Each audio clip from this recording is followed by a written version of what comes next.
Hello, good afternoon. Myself, Dr. Ashish Garg, Associate Professor in Chemistry, सेठ RL भैया government college Ramgarh Shekhawati, district Sikar, Rajasthan. बच्चों, आज हम बीएससी पार्ट फर्स्ट में एक यूनिट है स्टीरियो केमिस्ट्री, त्रिविम रसायन, उसके बारे में, उसमें एक टॉपिक है, उसके बारे में हम अध्ययन करेंगे। मैंने स्टीरियो केमिस्ट्री के फर्स्ट पार्ट में जो मैंने स्टार्ट किया था उसमें आपको बताया था कि किस तरह से स्टीरियो आइसोमेरिज्म को हमने दो भागों में डिवाइड किया था, that is double S, one is structural and other is stereo isomerism. Stereo isomerism में दो तरह की समावेशता, optical isomerism and geometrical isomerism के बारे में मैंने काफी डिटेल में उसमें डिस्कस किया था। अब हम यहां पर देखेंगे इस सत्र में, this is the part fourth, ये चौथा भाग है इसका। यहां पर वन इज कॉन्फर्मेशन, हिंदी में कहते हैं स्वरूपण, अदर इज कॉन्फिगरेशन, विन्यास, और तीसरा इसमें है रोटेशनल आइसोमेरिज्म, दैट इज घूर्णन समावेशता, घूर्णन समावेशता। फाइन, हम इसके बारे में अध्ययन करेंगे। देखो बच्चों, आपने पता होगा आपको कि कार्बन टेट्रावैलेंट होता है और कैसा होता है, टेट्राहेड्रल। तो विन्यास की जब हम बात करते हैं तो विन्यास का मतलब है इस तरह का structure. This is the tetrahedral structure, this is the carbon, एक हाइड्रोजन, दो हाइड्रोजन, तीन हाइड्रोजन, चार हाइड्रोजन, तो this is the tetrahedral structure. तो ये होता है विन्यास। मैं आपको इसमें एक बात आपको बता दूं कि ये जो टॉपिक मैंने स्टार्ट किया है, इसमें अक्सर एक क्वेश्चन आता है, स्वरूपण किसे कहते हैं, what is conformations, and explain various type of conformers of ethane, that is eclipsed and staggered. Ethane के ग्रस्त, इक्लिप्स्ड और संतरित स्टैगर्ड स्वरूपणों का वर्णन करिए। इस तरह का एक क्वेश्चन इसके अंदर पूछते हैं। तो बच्चों, यहां सबसे पहले ये एक कंप्लीट एक्सप्लेनेशन है इस क्वेश्चन का, और आपको this is more than sufficient explanation. यहां पर किसी यौगिक के अणु में उपस्थित विभिन्न अणुओं की त्रिविमीय व्यवस्था को विन्यास कहते हैं। यानी जैसा मैंने आपको बताया, this is the tetrahedral structure, right. यहां पर हम किसकी बात कर रहे हैं, एथेन की। अब एथेन में फॉर्मूला क्या होता है, C2H6O, right, sorry, it's not C2H6O, it is C2H6, C2H6। How we write here, we write like this,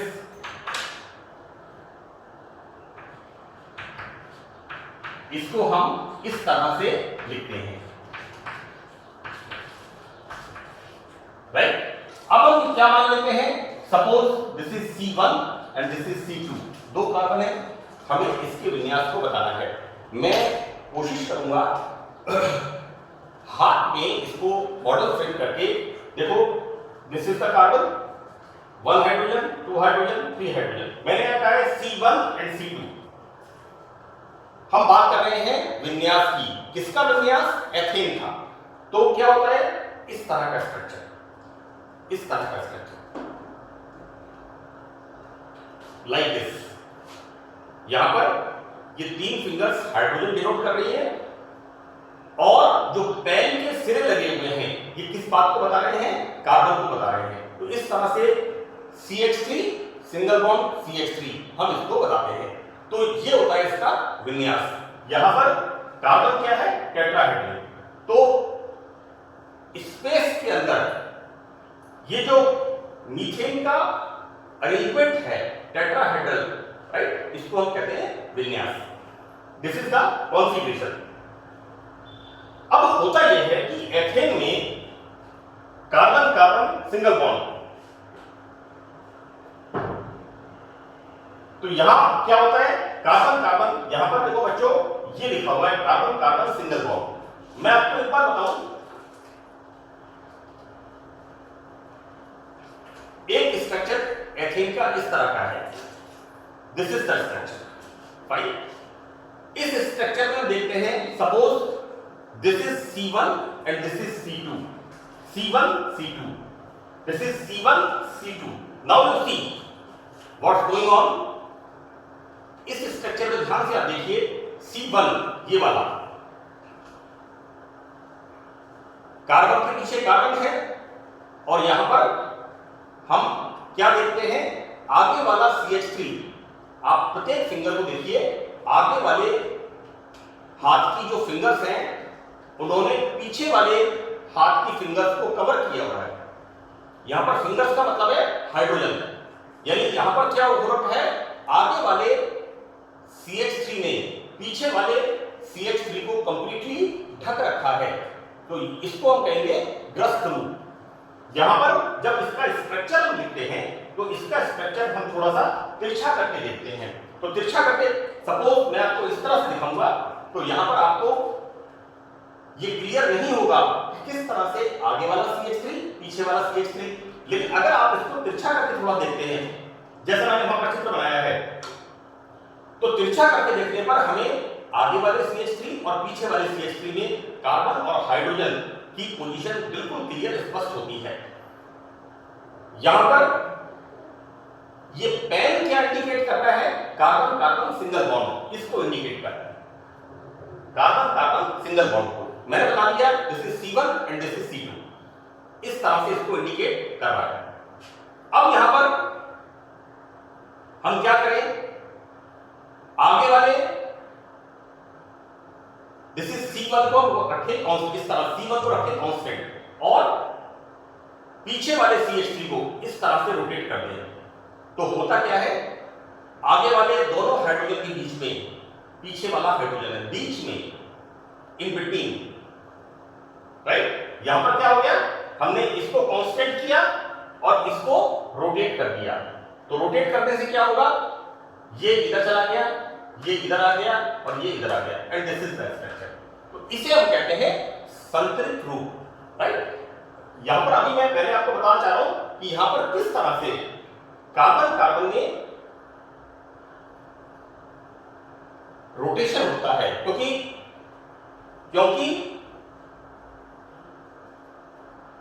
घूर्णन समावयव, रोटेशनल आइसोमर्स, राइट, क्योंकि कार्बन कार्बन C1 C2 के सिंगल बॉन्ड है और इसके लिए एनर्जी बहुत कम होती है जो माध्यम से ली जाती है, तो यहां पर अलग अलग रूप बनते हैं जिन्हें घूर्णन समावयव कहते हैं।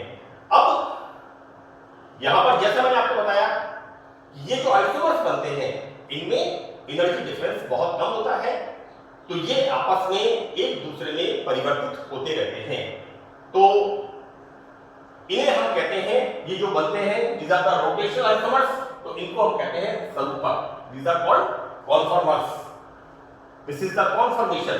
इन दोनों को हम क्या बोलेंगे कि ये एथेन के कॉन्फॉर्मेशंस हैं, स्वरूपण हैं, और ये एक स्ट्रक्चर जो बना है इनको हम बोलेंगे कॉन्फॉर्मर्स, और इससे इसका बनना और इससे इसका बनना, like this, this is interconvertible, अंतर परिवर्तनीय विन्यास, यू नो, इंटरकन्वर्ट, इससे इसका, इससे इसका, इससे इसका, इससे इसका, this is due to less difference in the energy, right. ये कहलाते हैं स्वरूपण। तो बच्चों, पहली चीज है विन्यास, ये जो लिखा हुआ है ना यहां पर कि व्हाट इज कॉन्फॉर्मेशन, इसके लिए आपको इस डेफिनेशन को कंप्लीट एक्सप्लेन करना होगा कि what is configuration, then rotational isomer, and then यहां पर ये बनेगा कॉन्फॉर्मेशन, स्वरूपण। तो this is the answer, this is the definition कि स्वरूपण किसे कहते हैं। आपको इसको विन्यास से शुरू करना है, घूर्णन समावयव बताना है, और उसके बाद घूर्णन समावयव कार्बन कार्बन एकल बंध के रोटेशन में जो फॉर्मेशन होता है, कॉन्फॉर्मर्स बनते हैं और इंटरकन्वर्टेबल ये जो स्ट्रक्चर्स बनते हैं इनको हम कहते हैं कॉन्फॉर्मेशंस। क्वेश्चन आगे हमारा है एथेन के सरूपण, राइट।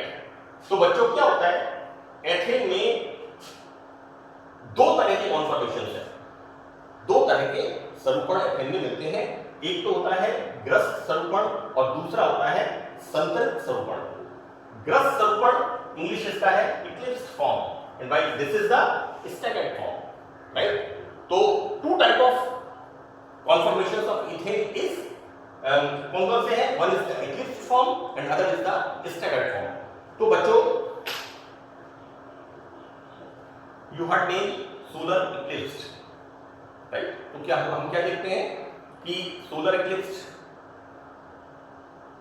दोपहर के टाइम में इन द आफ्टरनून डार्कनेस यानी मून सन के सामने आ जाता है, तो हम कहते हैं this is the solar Eclipse. ग्रस्त फॉर्म में क्या हो रहा है, ग्रस्त फॉर्म में C1 का मिथाइल समूह C2 के मिथाइल समूह के, या हम इसको कहते हैं इक्लिप्स फॉर्म में C1 पर उपस्थित कार्बन के हाइड्रोजन C2 पर उपस्थित हाइड्रोजन को कंप्लीटली कवर कर लेते हैं, लाइक दिस, इस तरह से, इस तरह से। This is I think clear. यानी यहां पर क्या हो रहा है, हाइड्रोजन के पीछे हाइड्रोजन तो कंप्लीटली कवर्ड है, तो this is the eclipsed form. While थोड़ी सी एनर्जी इसको मिलती है, कितनी एनर्जी मैं आपको आगे बताऊंगा, इनका डिफरेंस कितना है 2.8 किलो कैलोरी पर मोल, बहुत कम मात्रा में एनर्जी होती है। तो यहां पर जैसे इसको इस तरह से होता है, then like this, see the next structure here, this is the structure, see the next structure. यहां पर आगे वाले मिथाइल का हाइड्रोजन और पीछे वाले, तो यहां पर इस तरह से हम बताते हैं this is the staggered form, right. तो there are two type of conformations of ethane, one is the eclipse form, other is the staggered form. आपको जब एथेन के कॉन्फॉर्मेशंस के बारे में बताना है तो यहां पर आप थोड़ा सा अपनी बुक आप कंसल्ट कर लीजिए कि हम किस तरह से एथेन के मॉडल को, एथेन का this is the model of ethane, ये लैंग्वेज आपको 3-4 लाइन की इसमें लिखनी है कि एथेन के मॉडल को हम इस प्रकार से रखते हैं कि आगे वाले CH3 को कांस्टेंट करके पीछे वाले को हम 60 डिग्री रोटेट, 60 डिग्री रोटेट करते हैं, तो यहां पर फॉर्मेशन हो जाता है संतरित रूप का। ये 3-4 लाइन आप इसके अंदर थोड़ा सा नोट कर दें, जिससे ये तो आपका हो गया व्हाट इज कॉन्फॉर्मेशन। अब जो हम ये बता रहे हैं अपना डेस्क्रिप्शन कि कॉन्फॉर्मेशंस के प्रकार और किस तरह से कॉन्फॉर्मेशन में इंटरचेंज होता है, तो उसका 3-4 लाइन का डिस्क्रिप्शन कि एथेन के मॉडल को हम इस प्रकार पकड़ते हैं कि आगे वाला, मैं ये लैंग्वेज बोल रहा हूं, ये आप नोट कर लें कि आगे वाले मिथाइल समूह के ठीक पीछे वाले मिथाइल समूह की हाइड्रोजन छूट जाती है, तो इसको हम कहते हैं ग्रस्त रूप। और जब हम आगे वाले मिथाइल समूह को, आगे वाला भी हो सकता है पीछे वाला भी हो सकता है, किसी एक मिथाइल समूह को हम कांस्टेंट करके दूसरे मिथाइल समूह का single bond, carbon carbon single bond को 60 डिग्री रोटेट करते हैं, तो यहां पर आगे वाले मिथाइल समूह के हाइड्रोजन के बीच में, पीछे वाले मिथाइल समूह का हाइड्रोजन बीच में, इन बिटवीन, इन दोनों के लाइक दिस, इस तरह से बीच में यहां पर, यानी इन दोनों के बीच में ये आ गया, इन दोनों के बीच में ये आ गया और इन दोनों के बीच में ये आ गया, राइट। ये थोड़ा सा आप 3-4 लाइन का डिस्क्रिप्शन आप इसमें लिख लेंगे, क्योंकि बच्चों एग्जामिनेशन पॉइंट ऑफ व्यू से ये सवाल करीब 2-2.5 नंबर का पूछते हैं, तो उसमें थोड़ा सा लैंग्वेज आपको लिखना जरूरी है। मैं ये चाहता हूं कि आपका जो प्रेजेंटेशन पार्ट है उसमें थोड़ा डिस्क्रिप्शन भी रहे, क्योंकि जितना क्लैरिटी ऑफ द एक्सप्लेनेशन होगी, प्रेजेंटेशन होगी, उतना ही आपको अच्छे मार्क्स की पॉसिबिलिटी ज्यादा रहेगी। तो इस प्रकार एथेन के दो तरह की कॉन्फॉर्मेशंस फॉर्म होते हैं, एक है ग्रस्त और दूसरा है संतरित, इक्लिप्स्ड एंड स्कैटर्ड फॉर्म। अब हम आगे इसमें क्या देखते हैं कि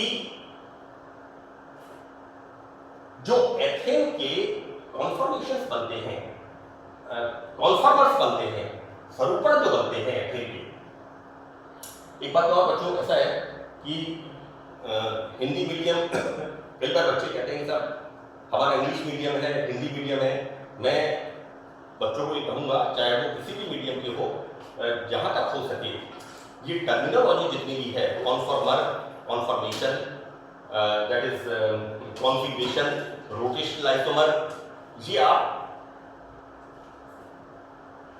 इस टर्मिनोलॉजी को आप प्रॉपर वे में इंग्लिश में ही पढ़े तो ज्यादा अच्छा है, क्योंकि इससे क्लैरिटी ज्यादा अच्छी रहेगी।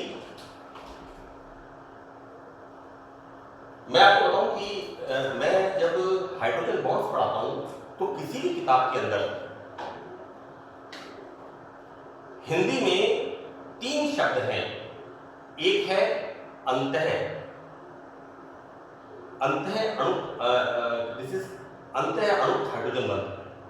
दूसरा है अंतरा अणु हाइड्रोजन बंध और तीसरा है अंतर अणु हाइड्रोजन बंध। और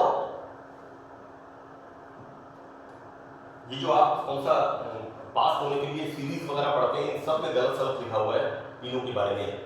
यहाँ पर 2 शब्द होते हैं, one is intramolecular and other is intermolecular, right.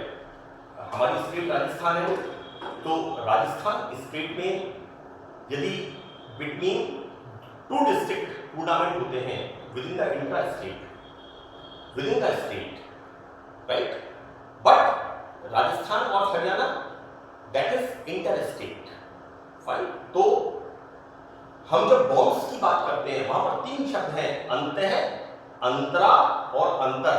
यहां पर अंतः और अंतरा तो समान है और अंतर है international relation between Pakistan and India is the international relations, while India के अंदर दैट इज इंटरनेशनल।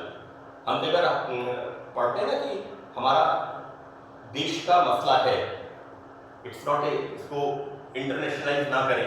तो बॉन्ड्स के अंदर जब हम पढ़ते हैं ना, तो जितना हो सके आप कोशिश करिए, मैंने यहां पर लिखा है अंतर परिवर्तनीय, राइट।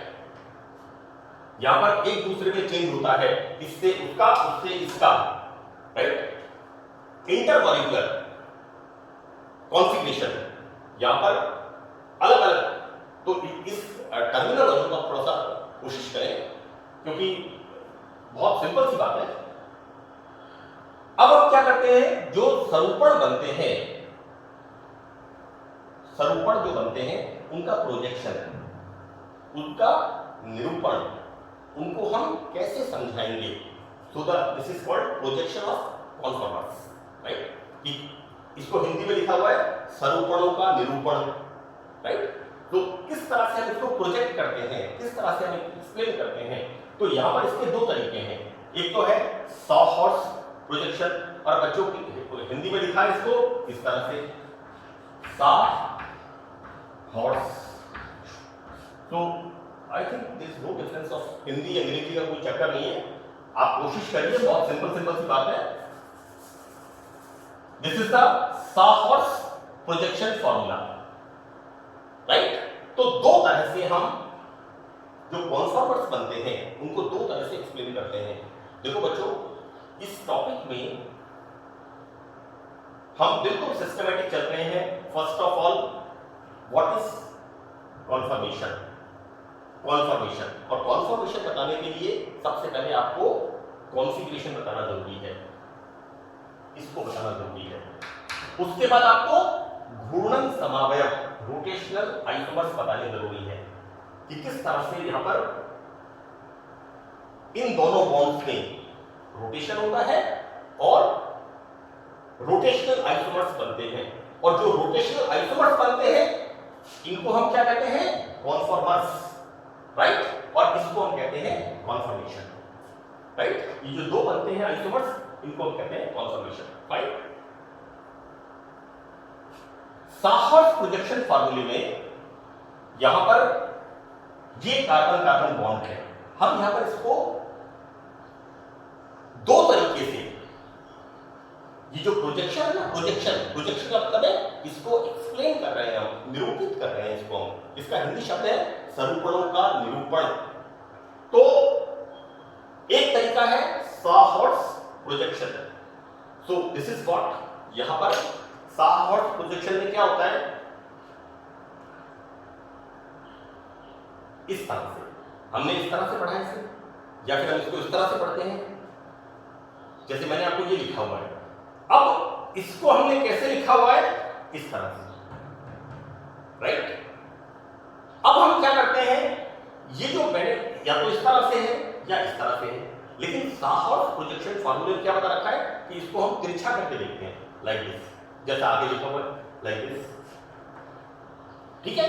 यहां पर हम इस स्ट्रक्चर को, यानी ये जो स्ट्रक्चर हमारे पास है CH3, इस स्ट्रक्चर को हम तिरछा करके देखते हैं। तिरछा करके देखने में क्या होता है, हम क्या देखते हैं, तिरछा करके हमें बिल्कुल क्लियर हो रहा है कि किस तरह से C1 के कार्बन पर उपस्थित 3 हाइड्रोजन C2 पर उपस्थित हाइड्रोजन किस प्रकार C1 के हाइड्रोजन से ढकी हुई हैं, या हम इसको ऐसे कहते हैं कि C1 पर उपस्थित हाइड्रोजन के पीछे C2 की हाइड्रोजन है, लाइक दिस। हम तिरछा करके देखेंगे तो हमें बिल्कुल क्लियर हो जाता है। यहां पर बच्चों, इसके पीछे ये वाला, इसके पीछे ये वाला, और इसके पीछे ये वाला। तो दिस इज द प्रेजेंटेशन, किस फॉर्म का, इक्लिप्स्ड फॉर्म का। This is the sawhorse projection. और स्टैगर्ड फॉर्म का प्रोजेक्शन हम कैसे करते हैं, हम इसको कांस्टेंट कर लें और पीछे वाले को 60 डिग्री रोटेट कर दें, तो this comes here, this comes here and this comes here. तो this is the structure. So that sawhorse projection फार्मूले में हम कार्बन कार्बन जो बॉन्ड होता है उसको तिरछा करके देखते हैं, उससे हमें इनके जो रोटेशनल आइसोमर्स होते हैं वो बिल्कुल क्लियरली हम समझ सकते हैं कि किस तरह से ग्रस्त और संतरित, इक्लिप्स्ड और स्टैगर्ड फॉर्म को हम निरूपित करते हैं। Now the second one is Newman projection formula. अब क्या कर रखा है बच्चों कि न्यूमैन प्रोजेक्शन फार्मूले में इसी को, यानी ये जो स्ट्रक्चर हमने लिखे हैं इसी को न्यूमैन ने भी बताया। उसने क्या बताया कि यहां पर ये जो है एक छोटा सर्किल बनाया, और उस छोटे सर्किल में हम क्या देखते हैं, एक जो आगे वाली हाइड्रोजन है ये वाला, इसकी बॉन्डिंग को हम सेंटर तक देखते हैं, this is the carbon, right. लेकिन जो पीछे वाला ये जो कार्बन है, ये कार्बन इसके ठीक पीछे है, बिल्कुल इसके बैक साइड में। अब हम क्या कर रहे हैं, यहां पर 1 2 3 ये जो हाइड्रोजन है 1 2 3, ये कौन सी है, पीछे वाले C2 की हाइड्रोजन है। मैंने ये किस प्रकार कहा कि ये C2 की हाइड्रोजन है, क्योंकि यहां पर इनकी जो बॉन्डिंग है वो सर्किल के बाहर तक है, राइट, यहां पर यहां तक है, यानी ये पीछे वाले कार्बन की बॉन्डिंग है, यानी आगे वाले कार्बन के ठीक पीछे वाला कार्बन, और ये 3 हाइड्रोजन इस प्रकार से इसमें लगी हुई होती हैं। तो this is the Newman projection formula. Newman ने किस तरह से एथेन को, संरचना को निरूपित किया। अब हम क्या करते हैं, 1 2 3 पीछे वाले को रोटेट करते हैं, कितना, 60 degree. This comes here, it comes here and it comes here, like this. तो यहां पर एक छोटा सर्किल, इस छोटे सर्किल में पहले C1 और इसके पीछे C2 और ये 3 hydrogen 1 2 3, this is 1 and this is 2। इस प्रकार से हम न्यूमैन प्रोजेक्शन फॉर्मूले से एथेन के ग्रस्त इक्लिप्स्ड और एथेन के संतरित स्टैगर्ड फॉर्म को एक्सप्लेन करते हैं। नीचे मैंने एक profile diagram, energy profile diagram बना रखा है और उस प्रोफाइल डायग्राम के अंदर इस बात को अच्छी तरह से एक्सप्लेन किया हुआ है कि देखो बच्चों, ये वाले स्ट्रक्चर्स जैसा मैंने आपको बताया क्या हुआ है, हाइड्रोजन के बीच में हाइड्रोजन, ये वाले स्ट्रक्चर्स कौन से हैं दोनों, ये दोनों स्ट्रक्चर्स हैं स्टैगर्ड फॉर्म, संतरित रूप हैं, राइट। और ये जो हमने एक ग्राफ बनाया है, एक लूप बनाया है, इस लूप की जो पीक है वो पीक क्या शो कर रही है, इक्लिप्स, ग्रस्त रूप को, ये पीक शो कर रही है इस ग्रस्त रूप को, ठीक है। अब सवाल उठता है कि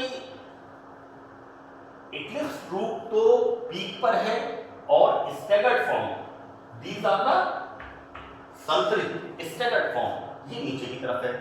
अब इनमें डिफरेंस कितना है, 2.8 किलो कैलोरी पर मोल का। तो बच्चों, जो इक्लिप्स फॉर्म है वो पीक पर क्यों है, क्योंकि यहां पर इनके बीच में, यहां पर ये जो हाइड्रोजन होते हैं इसके अंदर, इनमें क्या होता है, स्टीरिक हिंड्रेंस, राइट। इनमें क्या होता है, त्रिविम बाधा, स्टीरिक हिंड्रेंस। तो ये जो स्टीरिक हिंड्रेंस यानी इस बॉन्ड के अंदर, यू नो, ये पेन की लंबाई ज्यादा है, बट अगर इसको हम इस तरह से बताएं लाइक दिस, तो यहां पर क्या होगा, लाइक दिस, इनके इन बॉन्ड्स में ये जो ग्रस्त रूप है ना, ग्रस्त रूप में क्या हो रहा है, इस तरह से हो रहा है, इस तरह से हो रहा है ग्रस्त रूप के अंदर, यानी आगे वाला मिथाइल, पीछे वाला मिथाइल, और ये हाइड्रोजन में हिंड्रेंस होगा और इस हिंड्रेंस की वजह से ग्रस्त रूप की ऊर्जा संतरित रूप की तुलना में, या इसको हम ऐसे बोलते हैं स्टैगर्ड फॉर्म की एनर्जी इक्लिप्स्ड फॉर्म से कम होती है, या फिर हम इसको ऐसे कहते हैं इक्लिप्स फॉर्म की ऊर्जा ज्यादा होती है। कोई डिफरेंस है बेटा, this is the difference, so that हम इस प्रेजेंटेशन से एथेन के भिन्न स्वरूपणों की ऊर्जा की किस तरह से ये एनर्जी में डिफरेंस होता है, इसको हम किस तरह से बताते हैं, so that this is the complete explanation of your question कि स्वरूपण किसे कहते हैं और एथेन के ग्रस्त और संतरित स्वरूपणों को समझाइए, ठीक है। तो this is the complete explanation. यहां पर आपको सिर्फ थोड़ा सा एक भाषा आपको लिखनी है कि हम एथेन के मॉडल को इस प्रकार पकड़ते हैं कि आगे वाले CH3 के ठीक पीछे वाला CH3 छुप जाए, उसको कहते हैं ग्रस्त रूप। और जब हम आगे वाले CH3 को कांस्टेंट करके पीछे वाले CH3 के कार्बन को थोड़ा सा रोटेट करते हैं, जैसे उस स्ट्रक्चर में बताया है, तो बनता है संतरित रूप। ये आपको लैंग्वेज 3-4 लाइन की लिखनी है। तो this is the complete answer of your question. मैं समझता हूं उसमें कहीं कोई मार्क्स कटने की आपकी गुंजाइश नहीं है। बच्चों, राइटिंग लिखना आपको अच्छी तरह से है, आपका प्रेजेंटेशन अच्छा होना चाहिए, ठीक है, तब आपके लिए मार्क्स की पॉसिबिलिटी बहुत अच्छी रहेगी। हम अपने क्वेश्चन को बिल्कुल सिस्टमैटिक अटेम्प्ट करें। नाउ एक और इसके अंदर है फर्दर कि कॉन्फर्मेशन ऑफ प्रोपेन। तो this is propane with 3 carbon, 1 2 3, prop single bond A, this is the propane. How we write the propane? We write like this 1 2 3। हम प्रोपेन को इस तरह से लिख देंगे, ठीक है। यहां पर प्रोपेन कैसा है, असममित, अनसिमेट्रिकल, राइट। ये मॉलिक्यूल कैसा है, सिमेट्रिकल, जिसे हम कहते हैं ना कि दैट इज इसमें बॉटनी की टर्म होती है एक्टिनोमॉर्फिक, जाइगोमॉर्फिक, यहाँ पर हम इसको दो सिमिलर पार्ट्स में डिवाइड कर सकते हैं, right? It's not actinomorphic zygomorphic, you know this is symmetrical. हम we can divide into two parts. Now while here we can't divide this either here or here. तो यहाँ पर बच्चों मैंने क्या बता रखा है, यहाँ पर C1, C2, C3. तो यहाँ पर प्रोपेन के स्ट्रक्चर्स जब आप लिखेंगे, वैसे मैं आपको बता दूं कि एक बार जब आपने इसको समझ लिया है, इसको समझने में दिक्कत नहीं होगी. एनीवे,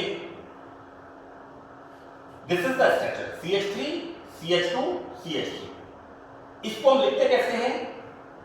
यदि हम इसकी बात करें, this is C1, right? So what we write here, C1 CH3, now CH2, और ये क्या लिखा है मैंने पूरा बल्कि ग्रुप, ये लिखा है मैंने पूरा CH3. This is complete CH3. इसको मैंने याद किया. ठीक है बच्चों, यहां हम किसकी बात कर रहे हैं? C1 C2 रोटेशन की, राइट? इसका दूसरा स्ट्रक्चर कौन सा बनेगा? C2 C3 rotation. इसी तरह से मैं आपको आगे एक्सप्लेन कर रहा हूं. तो देखो बेटा क्या है, इससे अभी मैंने आपसे कहा कि C1 C2 रोटेशन, ठीक है? तो देखो बेटा, अभी मैंने कहा कि दूसरा स्ट्रक्चर, एक स्ट्रक्चर तो ये हो गया आपका इन दोनों का रोटेशन, और जो पीछे वाला कार्बन है, यहां पर इसके जो पीछे वाला कार्बन है उस पर क्या लगा हुआ है? Hydrogen hydrogen CH3, hydrogen hydrogen CH3, right? यदि हम इसकी बात करते हैं, C2 C3 की बात करते हैं, तो बच्चों देखो C1, ये C1 आ गया. अब C2 का हाइड्रोजन आ गया, देन C3. फाइन, क्योंकि जब आप प्रोपेन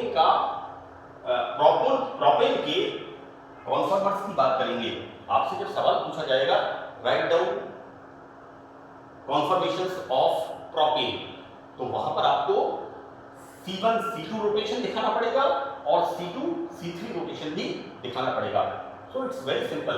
मैं आपको बताऊं बच्चों, ऐसा है, यदि आपने सपोज करो, मैं इस स्ट्रक्चर की बात करता हूं, आपने ये कर दिया,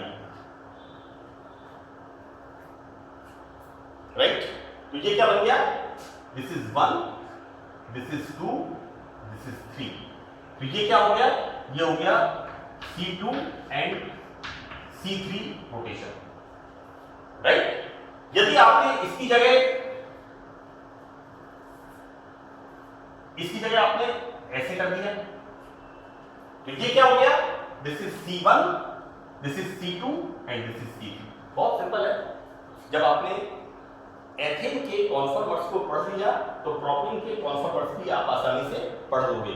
मैंने अक्सर बच्चों को देखा है कि वो किताब खोलते हैं और किताब में ऑर्गेनिक के स्ट्रक्चर्स देख करके तुरंत किताब को बंद कर देते हैं और फिर सोचते हैं कल से पढ़ना शुरू करेंगे. It's very simple. सबसे पहले आप देखो, आपको जो स्टडी करनी है वहां पर सिंपल टू कॉम्प्लेक्स, आप डायरेक्ट कॉम्प्लेक्स स्ट्रक्चर मत पढ़िए. सबसे पहले आप एथेन के कॉन्फॉर्मर्स को अच्छी तरह समझिए. अगर आपने एथेन के कॉन्फॉर्मर्स पढ़ लिए तो जैसा मैंने आपको यहां बताया, यदि आपने यहां पर एथेन के कॉन्फॉर्मर्स पढ़ लिए, उसके बाद प्रोपेन के कॉन्फॉर्मर्स बिल्कुल सिंपल हैं. और करना क्या है, यहां पर पहले इसका दिखाना है और उसके बाद इसका दिखाना है. इसका कैसे दिखाना है? इस तरह से 1 2 C1 C2, और उसके बाद इस तरह से. कौन सा वाला? C2 C3. तो बच्चों ये वाला यहां पर, देन हाइड्रोजन, उसके बाद carbon, this is the CH3. Fine. अब हम न्यूमन के हिसाब से प्रोपेन के प्रोजेक्शन फॉर्मूले लिखते हैं. कैसे लिखेंगे बच्चों? This one. एक तो मैं आपको ये क्लियर कर दूं कि ये स्ट्रक्चर देखते ही आप ये समझ जाइए, इन दोनों के बीच में ये वाला, इन दोनों के बीच में ये वाला, इमीडिएटली आपके दिमाग में क्या आएगा? This is the staggered form. Clear? ये कैसा रूप है? संतुलित रूप है, इसको आप समझ जाइए। This is the staggered form, ठीक है। यहां पर हमने क्या किया, C1, दिस इज C1, उसके बाद इसके पीछे C2, कौन सा वाला, C2, इसके पीछे C2, और ये क्या इंडिकेट कर रहा है, C2 की 2 हाइड्रोजन, C2 की 2 हाइड्रोजन, और उसके बाद CH3, फाइन। तो दिस इज द स्ट्रक्चर। अब ये रोटेशन किस किस पर दिखा रहे हैं हम, C1 C2 में, क्लियर। नाउ यदि इस स्ट्रक्चर को मैं इस तरह से लिख दूं, this is H and this is CH3, ठीक है। तो ये क्या हो गया यहां पर, this is 2 and this is 3, तो स्ट्रक्चर क्या बन जाएगा यहां पर, CH3, this is the CH3, अब C2, this is 1 and this is 2, तो C2 का ये 2 हाइड्रोजन, ये 2 हाइड्रोजन ऑफ C2, अब इसके पीछे वाला कार्बन C3 जो इसके पीछे है, कौन सा पीछे है, जिस पर ये तीनों हाइड्रोजन जुड़े हुए हैं बच्चों, right. So that this is C3 और ये तीनों हाइड्रोजन इस पर जुड़े हुए हैं, that is C2 and C3 rotation, ठीक है। तो सिंपल सी बात है, अगर आपको एथेन के कॉन्फॉर्मेशंस पता है तो एथेन के कॉन्फॉर्मेशन से आप तुरंत इसको बना लेंगे। ये ऑर्गेनिक केमिस्ट्री का तो खेल बिल्कुल ऐसा है ना, जैसे हम बच्चों के लिए वो जो छोटे छोटे ब्लॉक्स आते हैं जोड़ने वाले, जो हम लाते हैं, पजल्स लाते हैं बच्चों के लिए, बिल्कुल उसी तरह से यहाँ पर हमें चलना है कि किस तरह से हम ब्लॉक्स को जोड़ें, पजल को सॉल्व करें, ठीक है ना। सो दीज आर द 2, ये 2 कौन सी है, स्टैगर्ड फॉर्म, किसकी स्टैगर्ड फॉर्म, प्रोपीन की, and this is the Newman projection formula. अब बच्चों हम क्या देखते हैं, एक स्ट्रक्चर में क्या लिखा है यहां पर, ये वाला हम कौन सा लिख रहे हैं, C1 C2, यानी C1 C2, कौन सी फॉर्म लिख रहे हैं यहां पर हम, इक्लिप्स फॉर्म, ग्रस्त रूप। तो पहले तो C1 C2 का लिखेंगे और फिर C2 C3 का लिखेंगे। तो देखो बच्चों, हम देखते हैं इसके अंदर, इससे देखते हैं हम क्या कर रहे हैं यहां पर, हम आगे वाले कार्बन को रोटेट कर रहे हैं, इट्स क्लियर भाई। दिस इज C1, इसके पीछे ठीक C2 जिस पर ये जुड़ा हुआ है, और फिर C3, राइट। दिस इज 1, इसके पीछे C2 and this is C3। क्या कर रहे हैं हम, ये जो आगे वाले 3 हाइड्रोजन है इनको रोटेट कर रहे हैं इस तरह से, लाइक दिस। तो यहां पर क्या हो गया, इक्लिप्स फॉर्म बनेगा। कब बनेगा, C1 और इसके पीछे जो कार्बन है C2, दैट इज यहां पर C1 C2, राइट, ये आपका है। अच्छा, इस तरह से इसके अंदर बनेगा ये इक्लिप्स फॉर्म, और राइट। और देखो बच्चों, यदि हम इसको ऐसे लिखते हैं, यहां पर ये जो फॉर्म है इसके अंदर दिस इज 1, दिस इज 2, और इसके पीछे वाला कार्बन कौन सा है, C3, यानी यहां पर C1, this is C1, now this is C2, और इसके पीछे C3। तो ये जो फॉर्म्स बनेंगी इक्लिप्स फॉर्म, तो ये बनेगा C2 C3 रोटेशन से। तो इस प्रकार प्रोपेन में आपको ये जो एक्सप्लेनेशन है, ये आपको इसमें 4 स्ट्रक्चर्स लिखने पड़ेंगे, because this propane is unsymmetrical, right. यहां पर इसको हम बराबर भागों में नहीं बांट सकते, इसलिए हमें यहां पर C1 C2 और C2 C3 दोनों रोटेशंस को दिखाना पड़ेगा, राइट। तो यहां पर ये भी इंपॉर्टेंट है। एंड एट लास्ट एक बात मैं आपको और बता दूं कि यहां पर मैंने लिखा है कि प्रोपेन में कार्बन कार्बन फ्री रोटेशन, ये जो पढ़ रहे हैं ना structures, Eclipse staggered staggered Eclipse, इनमें एनर्जी डिफरेंस कितना है, 3.3 किलो कैलोरी पर मोल। यहां पर स्टैगर्ड और इक्लिप्स संतृप्त और व्यस्त में कितना अंतर है? 2.8 किलो कैलोरी पर मोल। सवाल उठता है वहां पर 2.8 है तो यहां पर 3.3 क्यों है? बिकॉज यहां पर ये जो मिथाइल ग्रुप है ये कैसा है? बल्की ग्रुप। तो ये बल्की ग्रुप है तो ये हाइड्रोजन के पास में इसका थोड़ा सा हिंड्रेंस ज्यादा हो जाएगा, जबकि यहां पर इन दोनों के कंपैरिजन में हिंड्रेंस कम होगा। सपोज आप एक बस में बैठ के जा रहे हैं, राइट, और बस के अंदर क्या है? 2 सवारी वाली सीट है और उस 2 सवारी वाली सीट पर 2 पतले आदमी बैठे हुए हैं। You know what is steric hindrance? There is बाधा। 2 पतले आदमी बैठे हुए हैं और बस तेजी से किसी मोड़ पे टर्न लेती है तो ऑब्वियसली जिस तरफ टर्न लेगी उस तरफ की सवारी थोड़ा सा दूसरी सवारी से दबाव महसूस करेगी, राइट? ये कोई स्टीरिक हिंड्रेंस है। अब यहां पर क्या हो गया? 2 सवारी वाली सीट है और उसमें एक तो मोटा आदमी बैठा है, एक पतला आदमी बैठा है। तो ऑब्वियसली यदि पतला आदमी दबाव महसूस करेगा तो उसको लगेगा ये मुझे दबा रहा है, but that is the natural force. यहां पर ये जो इनके बीच में जो थोड़ा सा इस तरह का एक वो होगा, क्योंकि जब क्या होता है बच्चों कि यहां पर तो क्या स्थिति है? यहां पर तो 2 सवारी वाली सीट है, 1 2 3 4 6 सीटें हैं, अलग अलग सीट पे अलग अलग सवारी बैठी हुई है, तो there is no steric hindrance, कोई प्रॉब्लम नहीं है। लेकिन यहां पर स्टीरिक हिंड्रेंस, एक मोटा आदमी एक पतला आदमी, और यदि हम यहां पर एक मोटा आदमी लगा दें लाइक दिस, जो मैं आपको आगे बताऊंगा, 2 सवारी वाली सीट है और उस पर सब 100 किलो के 2 आदमी बैठे हुए हों, तो प्रॉब्लम तो है मोड़ की, टर्न की, लेकिन दोनों आपस में सोचते हैं ये मुझे परेशान कर रहा है, ये मुझे परेशान कर रहा है, तो उन दोनों के बीच में ऊर्जा बढ़ जाती है। तो this is the steric hindrance. कुछ भी नहीं है स्टीरिक हिंड्रेंस, इसको मैं आपको ब्यूटेन के अंदर एक्सप्लेन करूंगा, राइट? तो बार बार मैं त्रिविम बाधा की बात कर रहा हूं, यहां पर ये ऊर्जा बढ़ जाती है। किसके कंपैरिजन में? एथेन के कंपैरिजन में प्रोपेन के अंदर इन दोनों की एनर्जी में डिफरेंस कितना है? 3.3 किलो कैलोरी पर मोल, right? So that's all about the conformations of ethane and propane. In the next part, 5th part में हम ब्यूटेन के conformations के बारे में अध्ययन करेंगे। Thank you.